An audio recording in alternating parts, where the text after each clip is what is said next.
Bonjour, je te retrouve encore avec beaucoup de plaisir. En effet, toutes les fois que j'ai l'occasion de partager avec toi les expériences de la vie qui rappellent l'amour de Dieu, je suis dans une excitation saine. Aujourd'hui, nous verrons ne craignez rien. Juste avant d'aborder ce thème, invoquons la présence de Dieu parmi nous. Notre Seigneur et notre Dieu, grande est notre joie, car nous sommes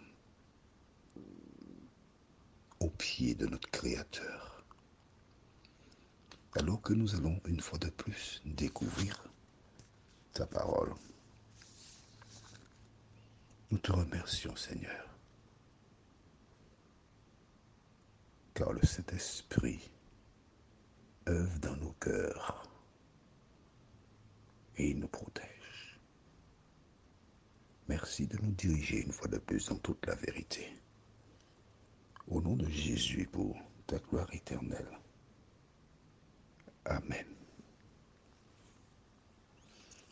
Il y a quelque temps, une dame avait suivi une série de conférences dans une communauté du côté de François, à Martinique, précisément là-haut. Et il se trouve que, ayant été convaincue par la parole de Dieu, elle décida de s'unir, de donner sa vie, d'être baptisée, de faire partie de cette communauté. L'époux, le chauffeur de taxi, était hostile à ce projet. Et un soir, l'homme s'est rendu dans le lieu de culte, armé, décidé à en finir avec son épouse. Le lieu n'était pas si vaste. Il faisait probablement quoi 10 mètres de long sur 4-5 mètres de large. Il y avait 2 rangées de bancs. Quand l'homme est entré, vociférant, il a regardé à gauche en disant « Où est-elle » Il a regardé à droite. Elle s'apprêtait à bouger quand celui qui tenait la réunion lui a fait signe de rester en place. L'homme a regardé à gauche, à droite, et son épouse, elle n'était pas mince. Il ne l'a jamais vue. Il est ressorti de ce lieu, sans inquiéter. Cette femme qui avait eu le courage d'accepter le Christ pour sauveur. Qui que tu sois, je ne te raconte pas d'histoire. Cela s'est passé vraiment. Qui que tu sois, lorsque l'Éternel t'accompagne, rien ni personne ne peut te détruire.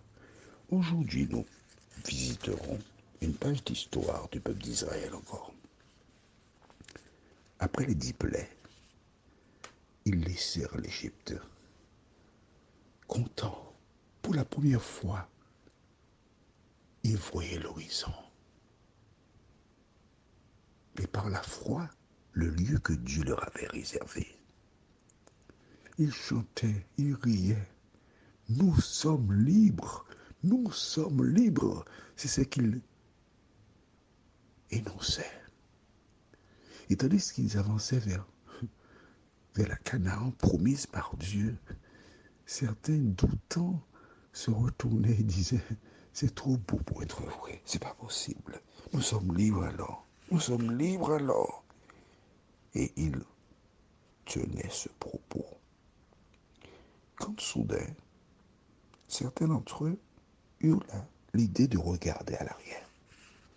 Vois-tu, quand tu as accepté Jésus, tu ne dois jamais regarder derrière. Tu dois regarder devant et avancer. Et ils virent des choses qui brillaient. au loin. Mais qu'est-ce que ça peut être? Lisons dans Exode 14, les versets 10 à 14 qui suivent. Pharaon approchait. Les enfants d'Israël levèrent les yeux, et voici, les Égyptiens étaient en marche derrière eux. Et les enfants d'Israël eurent une grande frayeur et crièrent à l'Éternel. Ils dirent à Moïse, n'y avait-il pas des sépulcres en Égypte sans qu'il fût besoin de nous mener mourir au désert? Que nous as-tu fait en nous faisant sortir d'Égypte? N'est-ce pas là ce que nous te disions en Égypte? Laisse-nous servir les Égyptiens, car nous aimons mieux servir les Égyptiens que de mourir au désert. Est-ce que tu entends cela? Des femmes qui passaient leur temps chez des Égyptiens pour nettoyer, laver, repasser, cuisiner, astiquer. Certaines étaient déshonorées.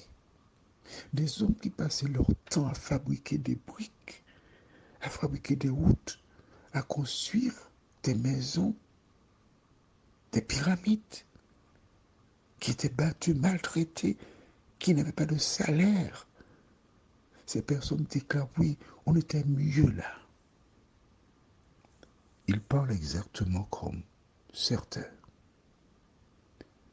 J'ai reçu un TikTok un jour de certaines personnes qui se trouvent dans des pays riches,